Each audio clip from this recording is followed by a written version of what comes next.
ఒకవైపున ఇచ్చిన వాగ్దానాలు ఏవి కూడా అమలు కాకపోగా, మరోవైపున పూర్తిగా చదువులైతే పూర్తిగా దెబ్బతిన్న పరిస్థితులు కనిపిస్తూ ఉన్నాయి.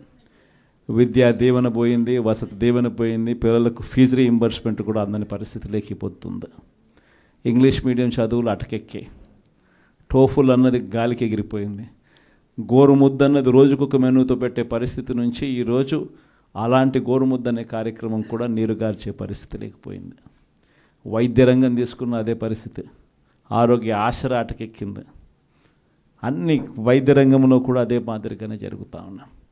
వ్యవసాయం నేను చెప్పాల్సిన పనుల, పెట్టుబడి సహాయం దేవుడు ఎరుగు, ఉచిత ఇన్సూరెన్స్ ఎగిరిపోయింది, పెట్టుబడి సహాయం పోయింది, ఈ క్రాప్ కూడా సరిగ్గా చేయలేని పరిస్థితులు కనిపిస్తూ ఉన్నాయి.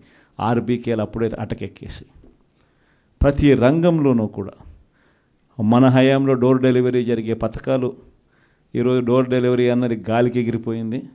ఈరోజు తెలుగుదేశం పార్టీ కార్యకర్తలు ఇళ్లకు ఈరోజు అధికారులు పోయి అక్కడి నుంచి పంపిణీ చేస్తూ ఉండరు. ప్రజలు అక్కడికి పోవాలి, 2 నెలలు అక్కడికి పోకపోతే కనుక కట్.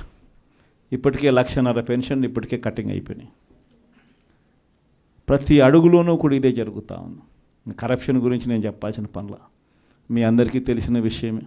ఇసుక అయితే మన హయాంలో ఇసుక రేటు ఉన్న రేటు కన్నా ఇప్పుడు ఇంకా ఇసుక ఎక్కువ రేటు అమ్ముతున్నారు. కనీసం అప్పుడన్నా గవర్నమెంట్ కన్నా ఆదాయం వస్తాను నేను. ఇప్పుడు గవర్నమెంట్కి ఆదాయం రాకపోగా ఉచిత ఇసుక అంటున్నారు. గవర్నమెంట్కి ఆదాయం రాకపోగా మనం అమ్మిన రేటు కన్నా ఇంకా ఎక్కువ రేటుకి ఈరోజు ఇసుక ఈరోజు అమ్ముతా ఉన్న పరిస్థితులు. స్టాక్ పాయింట్లలో ఇసుకే కనపడకుండా పోతా ఉంది. మద్యం పరిస్థితి అంటే మనమేమో మద్యం తక్కువ తాగాలి, ప్రజలు బాగుపడాలి, వాల్యూమ్స్ తగ్గాలి అని మనం తాపత్రయపడితే వీళ్ళేమో గవర్నమెంట్కి వచ్చే ఆదాయం రాకపోయినా నష్టం లేదని తగ్గించి లిక్కర్ వాల్యూమ్స్ పెరగడం వల్ల వచ్చే లాభం ఏంది? చంద్రబాబు నాయుడుకు వాల్యూమ్స్ పెరగడం వల్ల డిస్టిలరీస్ డబ్బులు బాగిస్తారు. ఇది జరిగేది. ప్రతిదీ స్కామే. ప్రతి నియోజకవర్గంలో ఈరోజు క్లబ్బులు ఎక్కడ పడితే అక్కడ క్లబ్బులు కనపడతా ఉన్నాయి. మట్కా, జూదం క్లబ్బులు అన్నీ జరుగుతూ ఉన్నాయి.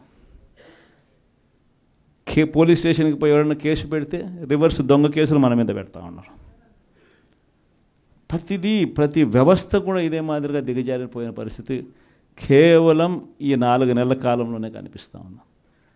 ప్రజల తరపున మనం ఉద్యమించాలా, ప్రజల కష్టాల్లో మనం భాగస్వాములం కావాలా. కాబట్టి మీ అందరికీ నేను ఒకటే చెప్తాను, ధైర్యంగా ఉండండి.